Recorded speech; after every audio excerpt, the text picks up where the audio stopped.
it's just more fulfilling.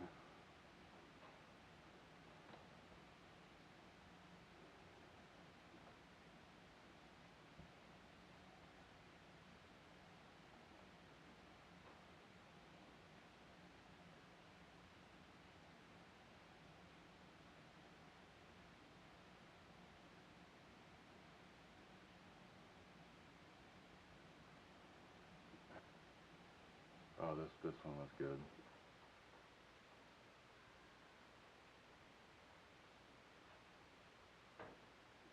Is he gonna move? Yeah, he moved.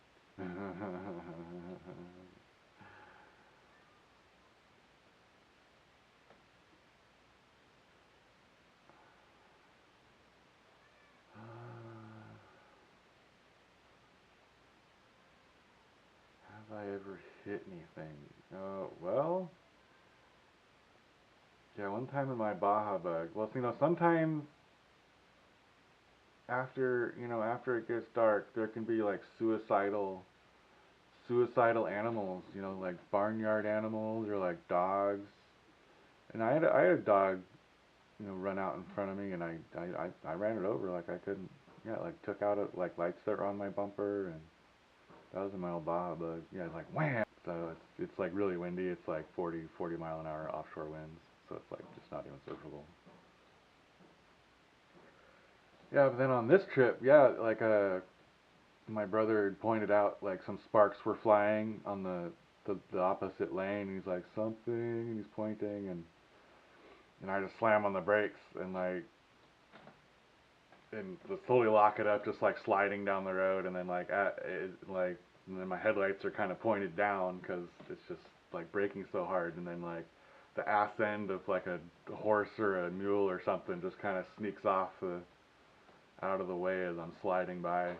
So yeah, almost just totally nailed a donkey or something one night, and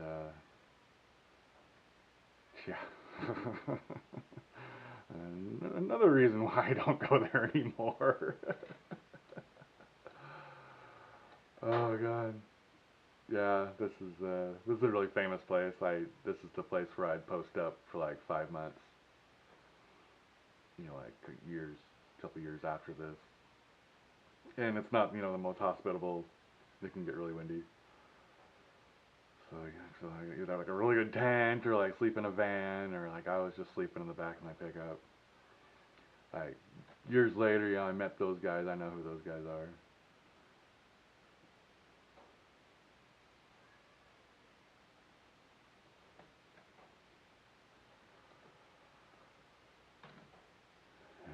Hung out, sit in the rig, and it was kind of hot too. Like you're just sitting in there, and then the sun's baking. You're like, oh shit.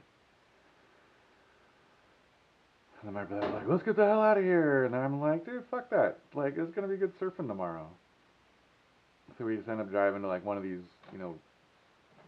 old churches, like Jesuit missions. Mission de San Francisco de Borja.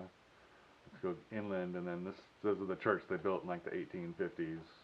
Then like around the back, there's like mud walls from something from like the 1700s.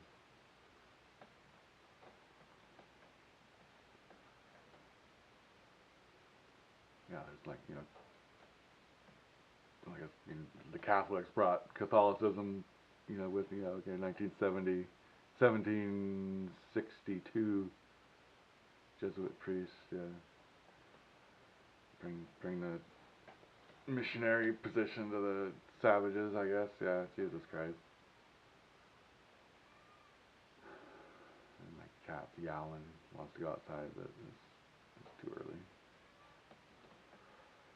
She's like, my brother's like, we're going north. I'm like, why in the hell are we going north? Like, there's gonna be waves tomorrow. And there was. It was really good surfing. So, sometimes you just gotta override the wishes of questionable desires of,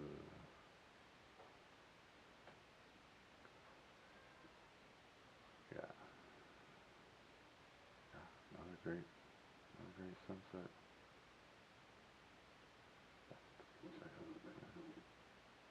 Yeah, not for time. So this is the next day. Maybe? I don't know.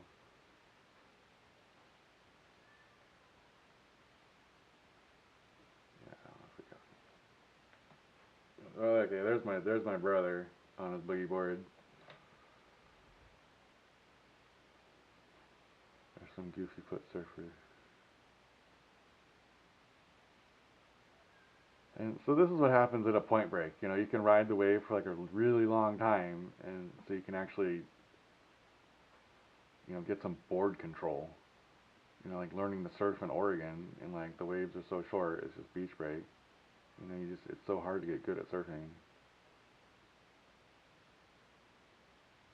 But man, these point breaks down there, and then it's just not that crowded. So, you know, like some point break in California is gonna have like 300 of your best friends out there with you, and so it's like just not conducive to. I mean, not that people don't do it. You know, the videos of Malibu lately. Oh my goodness. Hey, there's my brother. See, yeah, you'd be staring at another old building instead of surfing today. Listen to me, geez.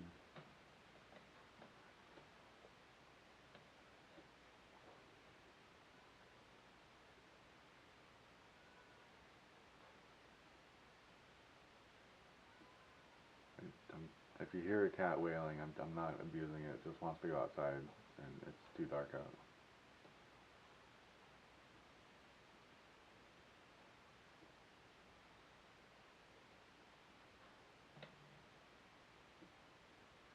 That might even have been boots. Yeah, I don't know.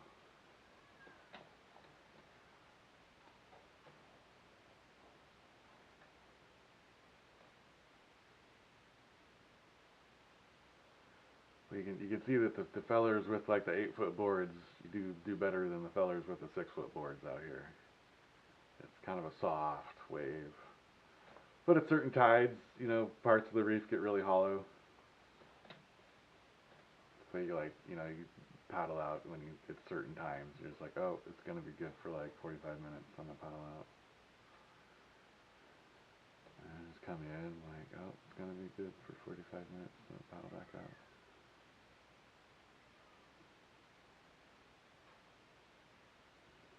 And then come in and struggle with debilitating back pain for the rest of the day. Yeah, that's awesome. Still stretching my shoulder out from this horrible injury I had when I was 27.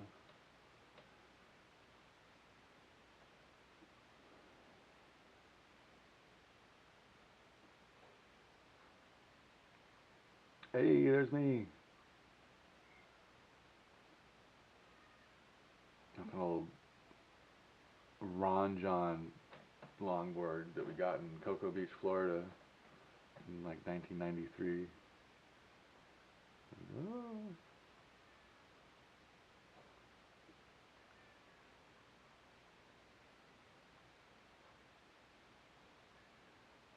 Yeah, that's me.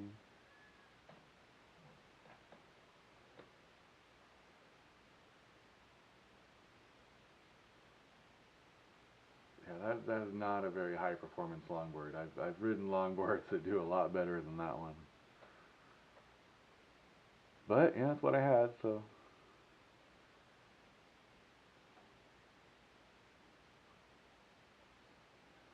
after this one, I bought a Hobie,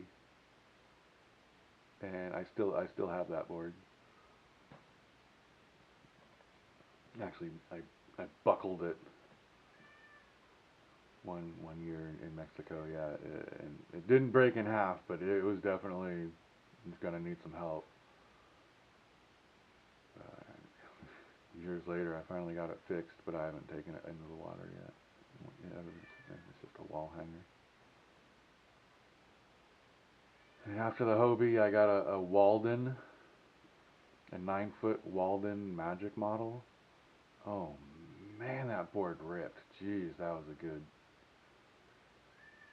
year or two. I had that one down there. Year? Yeah, I don't remember.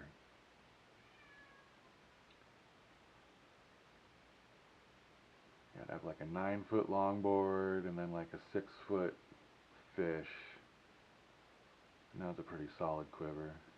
And I'd ride the longboard like way more than the shorter board, just because you can paddle so much better. You know, because the waves are so long, like you're doing so much paddling to get back out there Frankie, I'm not letting you out.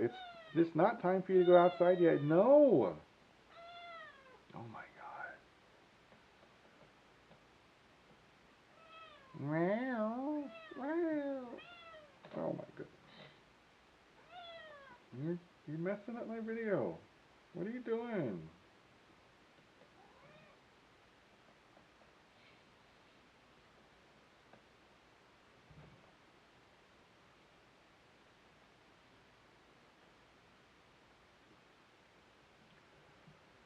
Yeah, surfing, point breaks. Been there, done that. Thanks for watching.